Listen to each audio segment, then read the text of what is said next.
भारत का स्वतंत्रता दिवस किस तरह गणतंत्र दिवस बन गया।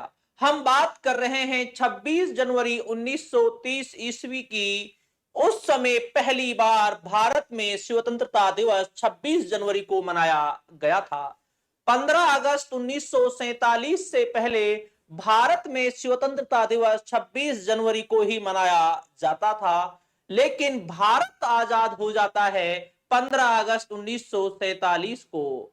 अब इस 26 जनवरी का क्या किया जाए, जो एक ऐतिहासिक दिन था। भारत का संविधान 26 नवंबर 1949 ईस्वी में तैयार हो चुका था। चाहते तो भारत के संविधान को उसी समय लागू किया जा सकता था, लेकिन 26 जनवरी को ऐतिहासिक दिन बनाने के लिए भारत के संविधान को 26 जनवरी 1950 ईस्वी में लागू किया गया था। जी हां, तो आज हम बात कर रहे हैं 26 जनवरी की। नमस्कार, जय हिंद साथियों, मैं सत्ताप और हम 26 जनवरी के बारे में विस्तार से जानेंगे।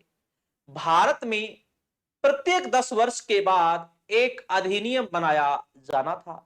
जैसे एक अधिनियम 1909 में बनाया गया था, उसके 10 वर्ष बाद एक अधिनियम 1919 में बनाया गया था। अब अगला अधिनियम 1929 ईस्वी में बनाया जाना था। बात है 1927 ईस्वी की। ब्रिटेन में कंजर्वेटिव पार्टी की सरकार थी, जो साम्राज्यवाद को बढ़ावा देती थी। कंजर्वेटिव पार्टी की सरकार को लगता है कि जो 28-29 में जो चुनाव होने वाला है, उसमें हमारी पराजय होगी और लेबर पार्टी की सरकार ब्रिटेन में बनेगी। लेबर पार्टी नाम से ही पता चलता है, एक मजदूरों के हित में कार्य करती है। और हुआ भी यही था। जब चुनाव हुए तो कंजर्वेटिव पार्टी की सरकार हार गई थी। अब कंजर्वेटिव पार्टी ने क्या किया, समय से 2 वर्ष पहले ही एक आयोग गठित कर दिया साइमन के नेतृत्व में, जिसके 7 सदस्य थे। इसे स्वेत कमीशन भी कहा गया, जिसका गठन 1927 में किया गया था, जिसका अध्यक्ष था जॉन साइमन, जिसे साइमन कमीशन कहा जाता है। यह साइमन कमीशन 3 फरवरी 1928 ईस्वी में सर्वप्रथम यह बंबई पहुंचता है। बंबई में गो बैक के नारे लगाए गए, काले झंडे दिखाए गए, साइमन कमीशन का विरोध किया गया। और यह साइमन कमीशन भारत में जो मुख्य जो शहर थे, उन सभी में घूम घूमकर यहां की व्यवस्थाओं को जानना चाहता था और फिर अपनी रिपोर्ट ये ब्रिटेन की संसद में रखता कि भारत में क्या किया जाना चाहिए। जब लखनऊ आया साइमन कमीशन, तो लखनऊ में विरोध किया गया पंडित जवाहरलाल नेहरू के नेतृत्व में, और गोविंद वल्लभ पंत भी पंडित जवाहरलाल नेहरू के उस समय साथ थे। और लखनऊ में सरकार ने लाठियां बरसाई। एक लाठी पंडित जवाहरलाल नेहरू की गर्दन में लगने वाली थी। उस समय गोविंद वल्लभ पंत ने अपनी गर्दन को आगे कर दिया और वो लाठी गोविंद वल्लभ पंत की गर्दन में लगी। जी हां, और बाद में गोविंद वल्लभ पंत को 1935 के अधिनियम के तहत जब 1937 में जब चुनाव होते हैं, तो संयुक्त प्रांत का अर्थात उत्तर प्रदेश का प्रधानमंत्री भी बनाया गया था। जी हां, जो एहसान जो किया था गोविंद वल्लभ पंत ने, पंडित जवाहरलाल नेहरू ने उसको उतारा था, उसे संयुक्त प्रांत का प्रधानमंत्री बनाकर। पहले मुख्यमंत्री को प्रधानमंत्री कहा जाता था। तो साइमन कमीशन का लखनऊ में भी विरोध किया गया। इसके बाद साइमन कमीशन लाहौर पहुंचता है। लाहौर में भी इसका विरोध किया गया, और लाहौर में जो विरोध किया गया वो किया गया लाला लाजपत राय के नेतृत्व में। और इस समय लाला लाजपत राय पर लाठियां बरसाई गई। लाला लाजपत राय इस समय घायल हो गए थे, और उसी समय लाला लाजपत राय ने कहा था, मेरे शरीर पर पड़ी एक एक लाठी ब्रिटिश सरकार के आखिरी ताबूत में कील बनकर साबित होगी। और हुआ भी यही। जी हां, जब सारी जगह साइमन कमीशन का विरोध किया जा रहा था, तो उस समय बर्किनहेड जो भारत के सचिव थे, उसने कांग्रेस के नेताओं को चैलेंज किया और कहा कि आप कोई ऐसा अधिनियम बना के दिखाइए जिसे मुस्लिम हिंदू सभी लोग स्वीकार कर ले। और इस चैलेंज को एक्सेप्ट किया मोतीलाल नेहरू ने। उन्होंने एक नेहरू रिपोर्ट तैयार की, और उस नेहरू रिपोर्ट में कहा गया था कि ब्रिटेन हमें अपना अधीन राज्य माने, अधिराज्य माने, जिसे डोमिनियन स्टेट्स कहा जाता है।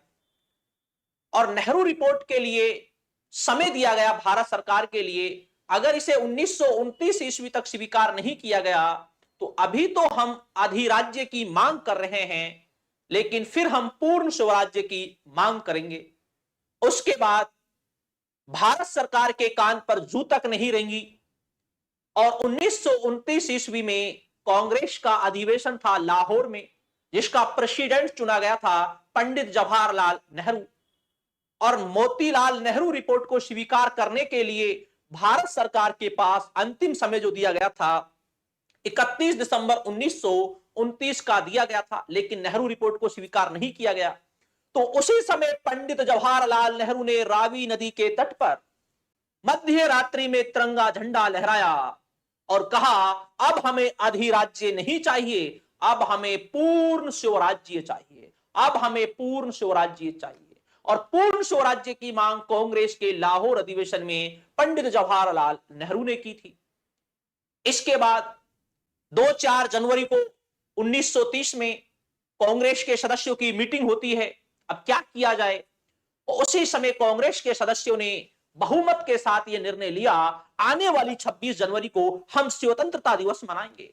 तो इसीलिए भारत का जो पहला स्वतंत्रता दिवस जो मनाया गया है वो 26 जनवरी 1930 को मनाया गया। और यही क्रम चलता रहा। 26 जनवरी को भारत का हर साल स्वतंत्रता दिवस मनाया गया और यह क्रम 15 अगस्त 1947 तक चलता रहा। लेकिन अब भारत जो है वो 15 अगस्त को आजाद होता है। अब ओरिजिनल आजादी 15 अगस्त 1947 है, लेकिन हम मनाते आए थे 26 जनवरी को। अब सभी कांग्रेस के बड़े नेताओं ने अब निर्णय लिया कि इस 26 जनवरी को क्या किया जाए, ये तो हमारा बड़ा ऐतिहासिक दिन है, क्या किया जाए? तो उसी समय कांग्रेस के सभी नेताओं ने अब यह सोचा कि इस 26 जनवरी को ऐतिहासिक दिन बनाया जाए।